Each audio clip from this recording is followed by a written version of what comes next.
welcome back to Awesome Possum Hobbies and Games. I am Chris, and I'm back with another TCG Player weekly order. So, what did I get this week? Of course, this week is Bloomburrow stuff finally started coming in. First card is going to be, let's zoom in, the Showcase of Starfall Invocation. 2 white, 3 generic for a sorcery. Gift a card, destroy all creatures. If the gift was promised, return a creature card you put into your graveyard this way to the battlefield under your control. Nice. The next card is Jacked Rabbit for 1 white, 1 generic, and X generic. It's a creature rabbit warrior. There's a 1/2 with Ravenous. Ravenous is this creature gets to enter with X +1/+1 counters on it. If X is 5 or more, draw a card when it enters. And then when it attacks, create a number of 1/1 white rabbit creature tokens equal to Jacked Rabbit's power. Nice. So it could be big. So if you paid a lot of mana for it, it's going to be quite big, and then it's going to draw your card. And then on top of that, when you attack, it's going to create a lot of tokens. Not bad for a late turn creature. On the next card. The next card is 20-Toed Toad for 1 blue, 3 generic for a 3/3 creature frog wizard. Your maximum hand size is 20. Whenever you attack with 2 or more creatures, put a +1/+1 counter on 20-Toed Toad, and you get to draw a card. And whenever 20-Toed Toad attacks, you win the game if there are 20 or more counters on it and you have 20 or more cards in your hand. Yes, an alternate win condition. It revolves off the number of cards you have in your hand, plus the number of +1/+1 counters on this creature. And of course, it rewards you for attacking. Whenever you attack with 2 or more creatures with +1/+1 counters on a card, and you get to draw cards. It's a cool win-win card for a lot of different reasons. On the next card. The next card is Kidnap for 2 blue, 2 generic. It's an enchantment aura. Gift a card, enchant creature. When Kidnap enters, tap enchant creature. If the gift wasn't promised, you put 3 sun counters on the creature. You control enchanted creature.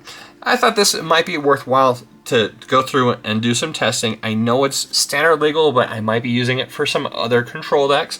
I bought a couple copies just because I want to see how it works. See if it's worthwhile or if it's just going to be some sideboard jank. On the next card, Season of Lust. 2 black, 3 generic for a sorcery. You get to choose 5 paws worth of modes. You may choose the same mode more than once. For 1 paw, each player sacrifices a creature. For 2 paws, draw a card for each creature you controlled that died this turn. For 3 paws, each opponent loses X life, where X is a number of creature cards in your graveyard. I want to go through and put this in a Tegra deck. Yep, I want to make it so I want to be able to have some benefit for my cards going away, and then each player sacrificing creatures. Yeah, I think it might be worthwhile for trying it out. Let's go on to the next card. Next one is Tender Wild Guide. Of course, it's a possum. It's a 1 green, 1 generic for a 2/2 creature possum druid with offspring of 2. So when you cast it, you can pay 2 generic mana.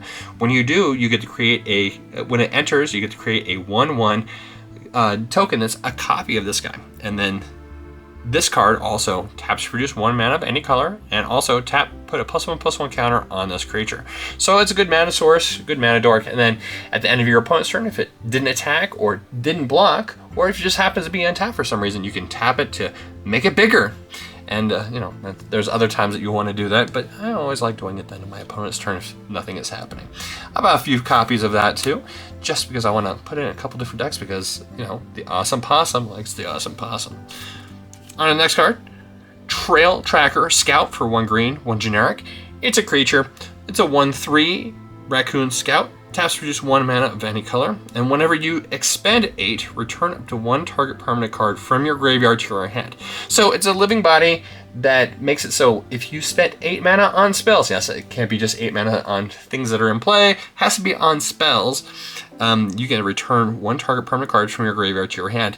Has a great payoff for a late game, especially if you can play multiple cards. 2 4-drops, a 2 and a 6-drop, all in the same turn, be able to return extra cards to your hand. Yes, please. I think this guy is kind of cool. Not bad for Commander. On to the next card. Thickest in the Thicket. 2 green, 3 generic for an enchantment. When it enters, put a X+1/+1 counters on target creature, where X is that creature's power. At the beginning of your end step, draw 2 cards if you control the creature with the greatest power or tied for the greatest power. Nice. Extra ways of putting extra counters on things? Yes, please. This guy's going straight in my Atraxa deck. I cannot wait to try it out and see how it goes. Next card.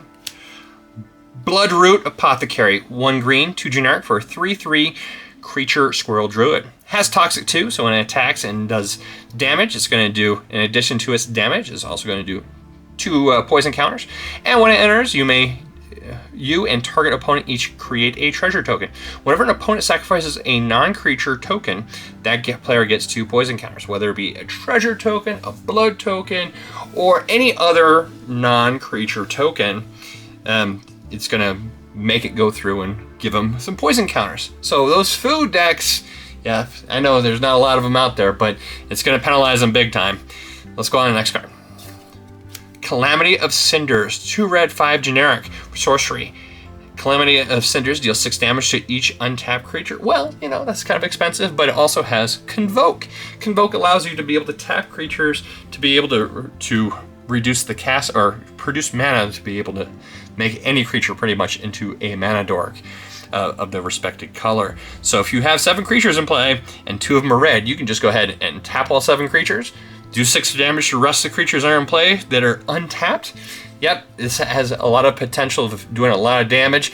But at the same time, if you don't have any creatures in play and you draw this, having to have 7 mana is going to be expensive. But, you know, how many games do you not have something in play?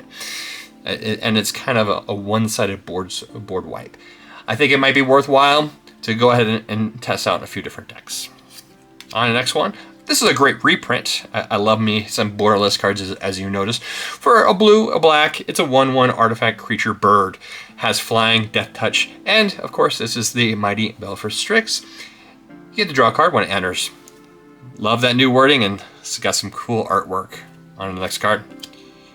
Wildseer Scoring Maw. For a green, a red, and 3 generic for a 6/6 legendary creature elemental wolf. Has trample, and then enchantment spells you cast from your hand have Cascade. So a nice little reward there for if you have a Cascade deck and you have some enchantments in there, maybe they can go through and Cascade again. On to the next card.